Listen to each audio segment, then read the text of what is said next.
Sa Magic Palayok, tutoy na lasa. Dahil pagmamahal ang nangunang sangka. Nakalipat na tayo, Palayok! Talaga bang nagagandahan ka dito? Eh di ibig sabihin yan mag-e-enjoy tayo sa pagluluto nito. Where do you think you're going, Cookie? Ate Yvonne, palisin niyo na lang po kami.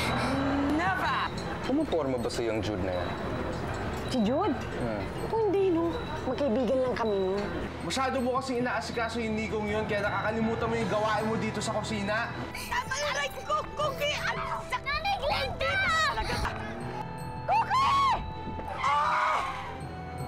Isang batang babae ang nireport kanina ang kanyang tiyahin sa mga pulis na kinidnap kanina lang. Ang edad ng bata ay 8 taong gulang at nagngangalang Cookie De Leon. May pabuyan naghihintay kung sino man makapagtuturo. Kinidnap si Cookie? Sana, naging tunay mo na lang na anak si Cookie. Nang hindi tayo pinaiikot ni Yvonne ng ganito. Sana nga naging tunay ko na lang siyang anak. Pasensya na po kayo. Hindi ko po sinasadyang mabuksan yung pinto. Okay. Kanina ka pa ba dyan? Ngayon lang po. Teka nga. Pasensya na po kayo. Pero ano po yung pinag-uusapan niyo tungkol sa tunay na ama? Wala. Pinapaalalahanan lang ako na Nanay Glenda mo na magiging tunay lang akong ama kapag natupad ko yung mga obligasyon ko sa protektahan kayo. Yun lang po ba talaga? Anak, Cookie, alam mo, hindi tamang nakikinig o nakikialam sa usapan ng matanda, ha? Ayoko lang po kasi na nag-aaway kayo ni Tatay Cardo, Nanay Glenda. Ayoko po nag-aaway kayo nang dahil sa akin. Ricardo, Glenda po. Si Cookie kinidnap daw ni Cardo, sabi sa balita. Ha? Paano mangyayari yun? Nasa poder ni Cardo si Cookie. Ba't siya nakikidnap? Diyos ko, ano ba nangyayari sa batang to? Kung ano-ano na lang kaguluhan ang nangyayari sa buhay niya. Nasaan si Natasha? Sandali, kakausapin ko lang. Natasha! Sandali lang po. Dali! Natasha! Natasha! Bumaba ka dyan. Baba! What are you doing here? Ano yung napanood ko sa balita na nawawala si Cookie? Well, that's true. Bigla na lang tinangay nung Cardo at hindi namin alam kung saan napunta. Wala man lang pasabi. Dahil si Cardo ang ama ni Cookie. Kung gusto niyang ilayo ang anak niya sa inyo, wala na kayong magagawa doon. Alam niyo, hindi ko masisisi si Cardo Kasi anak niya si Cookie. Gusto niya lang napatahimikin ninyo ang buhay ng bata. Since when have you been an expert in Cookie's affairs, Pilar? Hindi ako naniniwala na si Cardo at si Glenda ang kumidnap kay Cookie. Oh, really? So you don't find it interesting na bigla na lang tinanay ni Cardo si Cookie pagkatapos yung kunin ng mana niya? Gusto lang naman namin malaman ang kalagayan ng bata. So what better way to know but to report it to the authorities? Na kinidnap si Cookie. I don't even know kung bakit ka pa nagbabother mag-explain dyan sa babaeng yan. Walang maintindihan yan. Well, it was in English. I don't even know if she understood it. Elma! Ha? Palabasin na sila. Dali na sila sa pinto. Sige po. Ka na nga.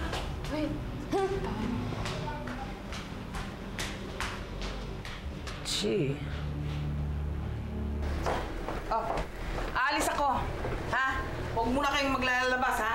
Sige, Ocha. Lalo na ikaw. Halika, Pupi. Huwag ka munang lalabas. Naintindihan mo? Huwag kang lalabas, ha? Sige, ho. Okay.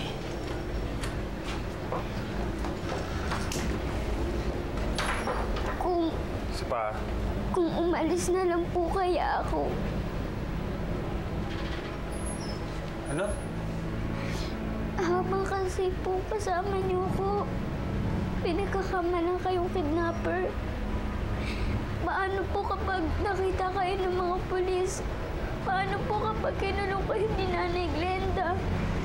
Paano na po si Anthony? At paano ka naman, anak?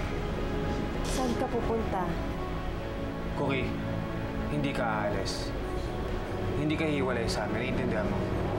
Talaga po, Tatay Cardo? Nanay Glenda? Cookie, oo naman. Ano ba klaseng tanong yan? Okay na magkakasama tayo. Huwag ka na umiyak, ha? masosolusyon natin ang problema natin. Kaya Ate Cookie, i-promise mo na hindi tayo maghihiwalay. Oo, Anthony. Promise, hindi ko kayo iiwan.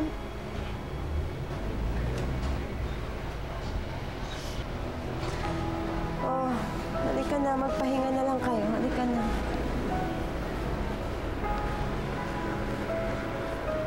Cardo? Ko. Parang mainit si Anthony. Parang nilalagnat siya. Hindi kaya sintomas yan na bumalik yung sakit niya? Parang nakakapagtaka lang na habol ni Cardo yung mana ni Cookie. Kasi kung ipabase sa kwento ng bata, parang mabuting tao naman yung tatay niya eh. Pero anak, yun nga ang nakapagtataka eh. Bakit naman bigla na lang ilalayo ng Cardong yun si Cookie?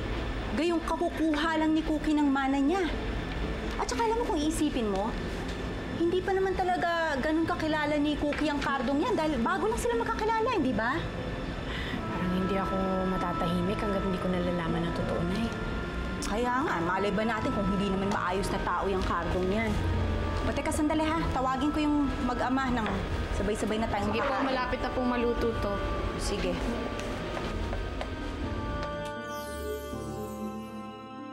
Tama ba ang narinig ko, mi amiga? Nasa sitwasyon peligrosa si Cookie? Parang ganun na nga pala yun. At wala ako doon sa tabi niya para matulungan siya. Pasensya ka na palayo ka. Hindi na dapat ako pumayag na mahiwalay ka sa kanya. Por favor, Iha, huwag kang magalit sa sarili mo. Ako ang dapat hindi pumayag sa desisyon ni Cookie na magpaiwan muna ako sa'yo. Saan kaya pwedeng mahanap si Cookie? Naalala ko tuloy yung probinsya natin sa Pagsanhan. May ilog din malapit sa bahay ni Chang Mercy. Alam ko na kung saan mo siya pwedeng puntahan. Talaga? Sasamahan kita. Sabay nating tutulungan si Ninya. Ayon sa aking nasaliksik, mga madam, wala ni isang kamag-anak ang mag-asawang Glenda at Cardo dito sa Maynila. Which means, wala silang mapagtataguan dito sa syudad. Impressive conclusion. That's right. But wait. Paano kung ginamit na pala nila ang pera para magstay sa isang 5-star hotel? Or worse, paano kung bumili na siya ng townhouse sa isang exclusive subdivision for the rich and famous? You're right, my little birdie. Pero kung magtatago ka na rin lang, bakit hindi ka pa magpakalayo-layo? Exactly. Which leads to my second find.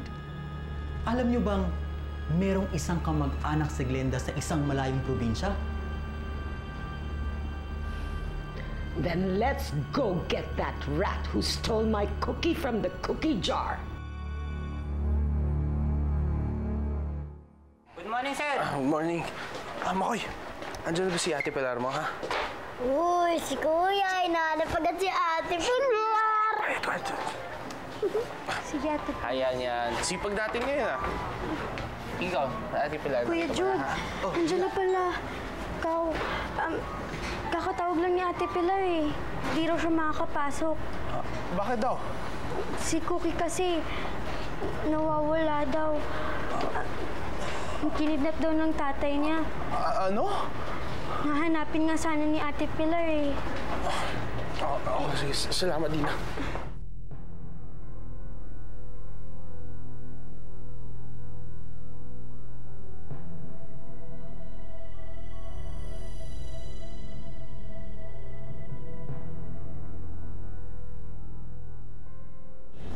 Diyos ko, ano naman kaya yung lagnat ni Anthony? Cardo, wala pa ba yung doktor? Dok, kamusta ang lab test ng anak ko? Normal naman ho ang cell count niya, Sir Cruz. The child is still in remission. Salamat sa Diyos. Salamat sa Diyos. Bumaba na ang lagnat niya. Namugan na siguro ang bata. Kaya nanay, huwag na po kayo masyado mag-alala. Pwede na po bang uminom, Nay? Oo, sandali. Bili ka. Ako na lang po. Ha? Ako na lang po. Hello, Hepe. I-report ko lang po sana. Nakita ko po yung Richard Cruz na kidnapper. Are you sure we got the right address, man? Positive, madam, of course. Hello. Yes, Lani. Really? Good. Thank you very much. Lani's right. May informant na rin kay Peter sa media and he positively identified Cardo ng pagsana. That's because I'm impressive, madam. Bilisan mo na, Onyok! Na ako makapaghintay na makapagtungos dyan sa Cardo niya. Tay! Oh, tumangos ka. Tay, yung mama po, narinig ko po sinusumpo po kayo sa mga pulis. Ha? Tay! Kailangan tayong umalis. Anak, bakit naman kailangan mo pang dalhin ng palayok ni Cookie? Ano kasi, Nay, kailangan kong ibalik kay Cookie kasi nakakahiya naman. Ang tagal nang nasa akin to eh. Mabasag mo yan, ha? Ay, hindi ho, ingatan ko to, promise. Sige. O, Nico, ikaw nang bahala dito sa dalaga ko, ha? Ipagkakatiwala ko siya sa'yo. Ingatan mo yan. Opo, tita. Don't worry. I will take care of her. O, sige. Opo, Nay. Babay na po. Bye. Iingat po kami.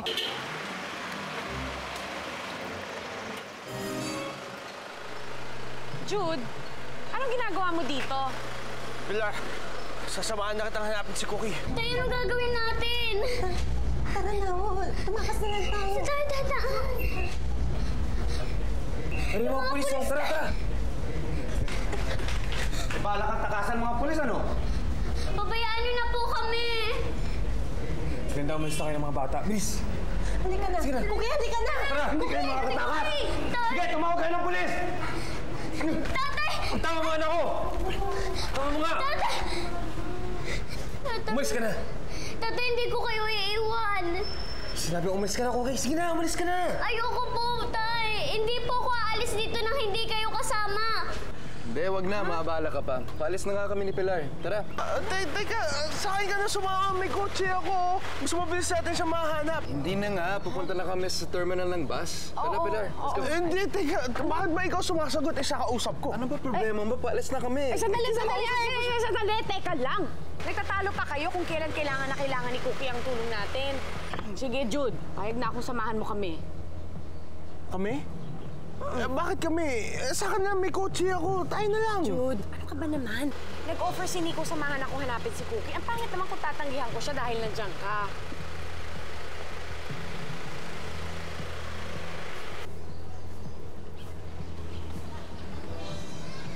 Sa likod ka sumakay, ah. Tara!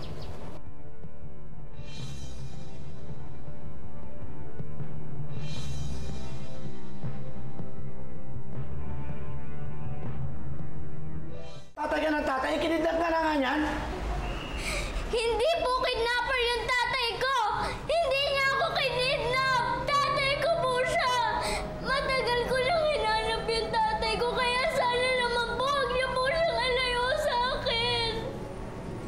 Huwag naman po! Cookie, parang awa mo na. Ayokong ibalikan ng mga pulis sa tita Ibon mo. Pahihirapan nga naman mga yun. Sige na, umalis ka na. Tatay, hindi ako aalis. Di ba sabi mo noon, hindi tayo magkakahiwalay. Sama-sama tayo sa problema, di ba? Kaya nagmamakaawa po ako sa inyo. Kung ikukulong niyo po yung tatay ko, magkakahiwalay na naman kami. Ayoko pong mangyari yun. Ayoko pong masira na naman yung pamilya namin. Nagmamakaawa po ko sa inyo. Hindi naman nata kidnapper itong mama ko ito eh. Kasi hindi naman iiyak ng ganyan ang bata kung hindi niya talaga amang lalaking niya. Tingnan mo nga. Sige na. Layan mo na yung anak mo. Sige na, kilos na. Maraming salamat. Salamat Tara. po.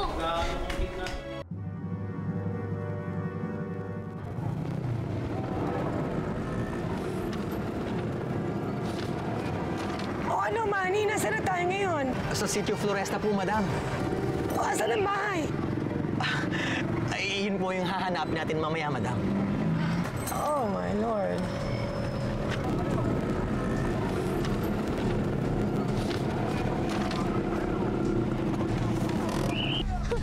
Ano na kayang nangyari sa tatay mo?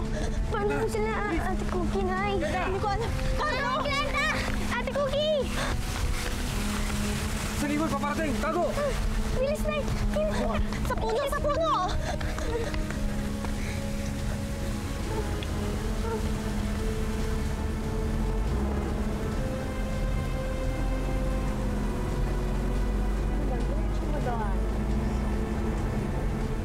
Nasaan na ba kasi tayo?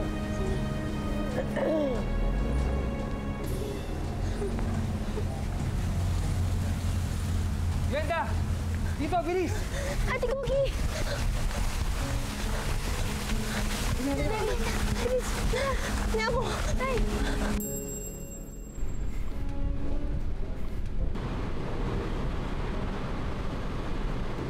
Ang bago tong kotse mo ah. Hindi, kay Lolo Epeto, hiniram ko lang para panghanap. Ano nga pala sabi ni Natasha, balita sa mga polis? Wala pa eh. Malayo pa ba tayo? Gusto ko na makita at makausap si Cookie. Dapat nag-bus na lang tayo eh, para mas mabilis. Relax lang, okay? Makakarating din kayo doon. Makakasama niyo na rin si Cookie. Pilar, yung batang yung gulong-gulo na.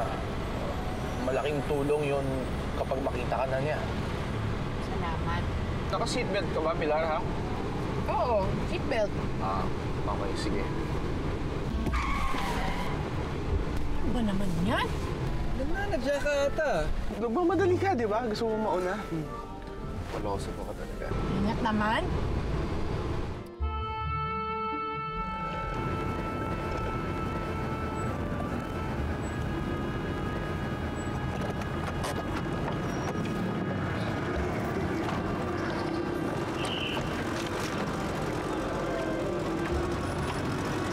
Kanina ka pa tingin ng tingin dyan sa organizer mo. Ito ba talagang address? Positive, madam. Pero mas magiging positive, madam, kung magtatanong kayo sa mga taong taga rito. Oh my God. Why am I not surprised? Hey! Hey, you! Teka, magtatanong lang sana ako eh. Dito ba yung Sitio Floresta? Dito na po. Good! See, madam? Sabi ko na nga ba tama ako eh. Sinabi niya lahat? He! So let's go! Nasaan ang bahay ng Merceditas na yan na sinasabi mong tsahin ni Glenda? This way, madam. Follow me. Let's go.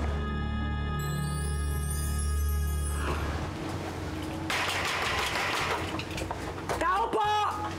Si Auntie Yvonne! Cookie! Ate Pilar! Nikos pala! Cookie! Ay! Dali, ano? Natasha! Ganito ka! You are now back with us at mayaman na kami. Wag ka na magtangkang tumakas uli. I can make your life a living hell if I want to.